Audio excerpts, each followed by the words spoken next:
अस्सलाम वालेकुम दोस्तों, कैसे हो? मुझे उम्मीद है कि आप सभी सही हो गए। न्यू अपडेट के साथ मैं आपके सामने फिर हाज़िर हो चुके हैं। अगर आप कुवैत में रहते हैं या कुवैत की खबरों से हमेशा के लिए अपडेट रहना चाहते हैं, तो ये वीडियो आप शुरू से लेकर आखिर तक देख सकते हैं। और इस वीडियो के अंदर मैं आपको फ़्लाइट के हवाले से जो कि इंडिया से कुवैत के लिए फ़्लाइट का जो शेड्यूल है वो जारी किया गया है। कौन-कौन से लोग बुकिंग कर सकते हैं, कौन-कौन से लोग बुकिंग नहीं कर सकते।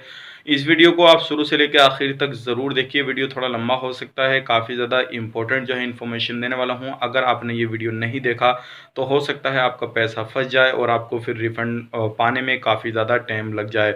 और बात करेंगे जिन लोगों की सैलरी नहीं मिली है अभी तक, वो लोगों को क्या करना होगा, क्या नहीं करना होगा, कौन-कौन सी कंट्री वाले लोग जो है अभी अप्लाई कर सकते हैं, किस तरीके से अप्लाई करना है, क्या चीज़ें हैं, वो सारी डिटेल्स के बारे में हम इस वीडियो के अंदर बात करेंगे।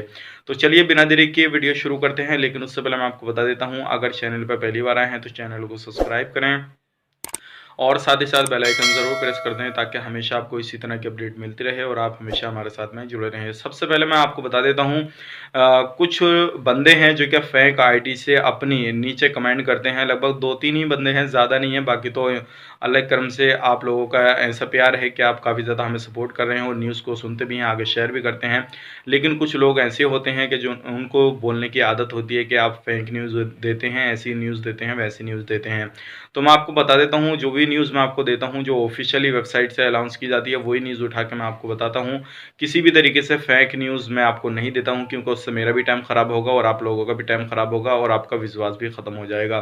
तो इसलिए जो भी न्यूज़ होती है, वो रियली मैं आपको देता हूँ और जो भी ऑफ़िशियली अनाउंस किए जाते हैं, ट्विटर से अपडेट लेता हूँ और जो भी वेबसाइट है ऑफ़िशियली उन्हीं वेबसाइट से मैं जो है आपको न्यूज़ देता हूँ ताकि आपके साथ में किसी भी तरीके की धोखाधड़ी ना हो सके। अब मैं बात कर लेता हूँ, जो लोग इस तरह के कमेंट करते हैं, वो कोई नहीं, आप लोग कीजिए। आपका हो सकता है कि आपको फेंक लगती हो। आपको अगर अच्छा लगे तो अच्छे कमेंट कीजिए, बुरी लगे तो बुरे कमेंट कर सकते हैं, कोई परेशानी नहीं है। अब बात करते हैं हम न्यूज़ के बारे में।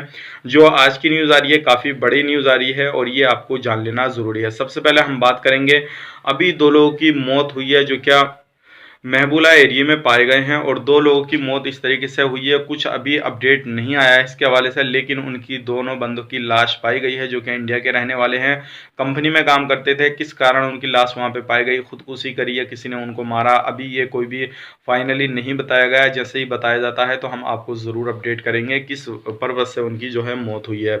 अब अगली अपडेट की तरफ बढ़ते हैं। जिन लोगों को सैलरी नहीं मिल पा रही है, वो सिर्फ बांग्लादेश के लोगों के लिए अपडेट आई है ये निकल के, जो बांग्लादेश की एम्बेसी है उसने अपडेट किया है और मैं आपको लिंक डिस्क्रिप्शन में दे दूंगा। आपको क्या करना होगा, जितने भी बांग्लादेश के लोग हमारा वीडियो देखते हैं, काफ़ी ज़्यादा लोग जो है बांग्लादेश की भी देखते हैं, तो उनको एम्बेसी का जो लिंक है वो आपको डिस्क्रिप्शन में मिल जाएगा। उस पर जाने के बाद में आपको अपना फॉर्म जो है सबमिट करना है। किसी भी तरीके से कोई भी परेशानी आपको लेकर आ रही है सैलरी को, चाहे आपकी कंपनी सैलरी रोक के चल रही है, काफ़ी टाइम हो गया आपकी सैलरी नहीं मिल रही है, आपकी कंपनी ज़्यादा परेशान कर दिया है, इस पर बस इसी तरीके की कोई भी शिकायत दर्ज करना है आपको, तो आप अपनी एम्बेसी को जो है कॉन्टैक्ट कर सकते हैं। लिंक डिस्क्रिप्शन में मिल जाएगा। लेकिन सावधानी बरतनी है आपको, जो है जितने महीने की सैलरी नहीं मिली है, आपकी सैलरी कट हो रही है, कोई भी परेशानी है, तो वही चीज़ आपको वहाँ पे डालनी है। ये नहीं डालना है कि आपको 1 महीने की सैलरी नहीं मिली तो आपने 2 महीने की डाल दी। फालतू की वहाँ पे चीज़ें नहीं डालनी है। अगर फालतू की चीज़ें डालेंगे तो आपको जो है सपोर्ट नहीं करेगी आपकी एम्बेसी। सिर्फ आपको रियली जो इन्फॉर्मेशन है वो आपको अपनी एम्बेसी को देनी है। सिर्फ बांग्लादेश के लोग जो है इस पर बांग्लादेश के लोग अप्लाई कर सकते हैं। बांग्लादेश एम्बेसी का जो है नीचे लिंक दे दिया गया है, आप उसके थ्रू जो उनको अपना एप्लीकेशन दे सकते हैं। अब पढ़ते हैं अगली अपडेट की तरफ। जो अगली अपडेट आ रही है निकल के, ये भी काफ़ी बड़ी अपडेट आ रही है। जो लोग उम्रा जाना चाहते हैं कुवैत से, ये सऊदी अरब के हवाले से, जैसे कि मैंने आपको कल की वीडियो में बताया था, लेकिन काफ़ी सारे लोग कंफ्यूज थे कि भाई ये हम अजनबी हैं या एक्सपर्ट हैं, बाहर के लोग हैं, क्या कुवैत से सऊदी अरब के लिए जा सकते हैं क्या नहीं। तो मैं आपको बताऊँगा, हाँ बिल्कुल जा सकते हैं।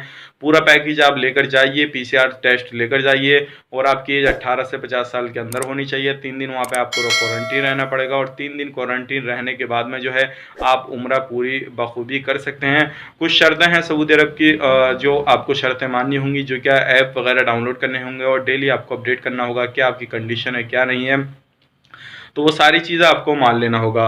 अब बढ़ते हैं अगली अपडेट की तरफ। जो अगली अपडेट आ रही है, ये आ रही है इंडिया टू कुवैत फ़्लाइट के शेड्यूल के हवाले से। देखिए काफ़ी सारा वेबसाइट जो हैं ऐसी हैं जिन्होंने शेड्यूल जो है जारी कर दिया गया है, जो कि हैदराबाद से कुवैत के लिए फ़्लाइट जो है वो जा रही है और ये कई तरीके से कई जगह पे रुक के जा रही है। कौन-कौन से लोग इसमें जा सकते हैं, कौन-कौन से लोग नहीं जा सकते हैं। काफ़ी सारे लोग मुझसे बोल रहे हैं कि सर हमें ये बताइए इसमें बुकिंग करनी है या नहीं करनी है, अभी शेड्यूल जारी किया हुआ दिखा रहा है और गवर्नमेंट की तरफ से क्या अपडेट है, क्या नहीं है। तो मैं आपको बता देता हूँ, ये जो अपडेट है किसी भी तरीके से नॉर्मल तरीके से जो है फ़्लाइट है वो अभी ऐलान नहीं किया गया है। जिन लोगों की ज़रूरत है, जो टेक्नीशियन, नर्स वगैरह हैं, तो वो लोग जो है जा सकते हैं, जो बड़ी पोस्टों पे हैं, सिर्फ उनके लिए हैं। अगर आप किसी भी तरीके से भूल-चूक में अगर आप अपनी बुकिंग वगैरह कर देते हैं, तो आपका पैसा जो है फँस जाएगा और फिर आपको रिफ़ंड पाने में काफ़ी ज़्यादा परेशानी पड़ सकती है, क्योंकि जिन लोगों ने पहले बुकिंग वगैरह करी थी, अभी तक उन्हीं का रिफ़ंड नहीं मिला है। तो हो सकता है आप इस तरीके से भूल-चूक में बुकिंग वगैरह कर दें, तो आपको रिफ़ंड मिलने में काफ़ी ज़्यादा परेशानी हो जाए। तो ध्यान रखिएगा, सावधानी बरतिएगा। अगर किसी भी तरीके से ऑफ़िशियली ऐलान किया जाता है नॉर्मली फ़्लाइट के लिए, तभी जो है आप अपनी बुकिंग वगैरह कराइएगा। और ये सोच लीजिए कि एक तरफ से अगर ऑफ़िशियली ऐलान कर दिया गया इंटरनेशनल फ़्लाइट चालू करने का और दूसरी तरफ से ऐलान नहीं किया गया, तब भी बुकिंग मत कीजिए, क्योंकि अगर दूसरा देश इजाज़त नहीं देगा फ़्लाइट उतारने की, तो कहाँ से फ़्लाइट वहाँ पे जाएगी। तो दोनों देशों की बात सुन के अगर दोनों देश आपस में सलाह करते हैं या इजाज़त देते हैं कि भाई हाँ, यहाँ से उड़ के वहाँ पे फ़्लाइट जाएगी और वहाँ पे जा सकते हैं लोग, तभी बुकिंग करें। अदरवाइज़ आप किसी भी तरीके से कैसी भी बुकिंग करेंगे तो आपका पैसा जो है फँस जाएगा। अगर आप कुवैत से इंडिया के लिए आना चाहते हैं, तो आपके पास में पीसीआर होना ज़रूरी है, जैसे कि मैंने आपको एक वीडियो में बताया था, कल की वीडियो में। और आपको आने के बाद में 7 दिन क्वारंटीन रहना पड़ेगा, फिर 7 दिन आपको होम क्वारंटीन रहना पड़ेगा। ये शर्तें अब ज़रूरी हैं, पीसीआर आपके पास में होना ज़रूरी है। कमेंट भी भाई लोगों ने किया, काफ़ी सारे लोगों ने, हमारे जो यूट्यूब फैमिली मेंबर हैं, उन लोगों ने किया कि भाई हमें पीसीआर होना ज़रूरी है। पहले नहीं था ये ज़रूरी, लेकिन अब इंडिया की गवर्नमेंट ने इसको ज़रूरी कर दिया है। उन लोगों के पास में होना ज़रूरी है जो भी अदर कंट्री से आते हैं इंडिया के अंदर, अब उनके पास में पीसीआर होना ज़रूरी है। 7 दिन क्वारंटीन वो रहेंगे, 7 दिन होम क्वारंटीन रहेंगे। तो इस तरीके से वो लोग जो है सफ़र भी कर सकते हैं। और ध्यान रखिएगा, आपको अभी किसी भी तरीके से इंडिया से कुवैत के लिए बुकिंग वगैरह नहीं करनी है, नहीं तो आपका पैसा फंस सकता है। ये अपडेट मेरे काफ़ी सारे लोग जो है इससे रिलेटेड कमेंट भी कर रहे थे कि बुकिंग कर लें या नहीं कर लें। तो मैं आपको बता देता हूँ, अभी किसी भी तरीके से फ़्लाइट ओपन नहीं हुई है, तो आपको बुकिंग वगैरह नहीं करनी है। तो उम्मीद करता हूँ सारी जानकारी जो मैंने आपको दी वो पसंद आई होगी। पसंद आई तो लाइक करें, शेयर करें, और किसी भी तरीके की क्वारी वगैरह आप हमसे करना चाहते हैं तो डिस्क्रिप्शन में मैंने आपको इंस्टाग्राम आईडी, फेसबुक आईडी दे रखी है। आप हमें डायरेक्टली कॉन्टैक्ट वगैरह कर सकते हैं, या फिर जो है कमेंट बॉक्स में अपनी राय हमें बता सकते हैं, या कोई भी चीज़ पूछना चाहते हैं तो वहाँ पे पूछ सकते हैं। इंशाल्लाह मैं भी आपको जवाब देने की कोशिश करूँगा, और जो अदर लोग हैं जो हमारे यूट्यूब फैमिली मेम्बर हैं, वो भी आपको जवाब देने की फुल कोशिश करेंगे। तो उम्मीद करता हूँ ये जो जानकारी मैं देता हूँ, सारी चीज़ें मैं आपको डिटेल्स में समझाता हूँ, आधी अधूरी जानकारी कोई भी नहीं देता हूँ, ताकि आपको जो है किसी भी दूसरे चैनल को देखने की ज़रूरत ना पड़े, और हमेशा आप हमारे साथ में जुड़े रहें और पूरी जानकारी आपको मिलेगी। तो इंशाल्लाह कहीं जाने की आपको ज़रूरत नहीं होगी। तो चलिए फिर मिलेंगे किसी नेक्स्ट वीडियो में, तब तक के लिए आप अपना ख्याल रखें, अपनी फैमिली वालों का ख्याल रखें। Take care, bye bye.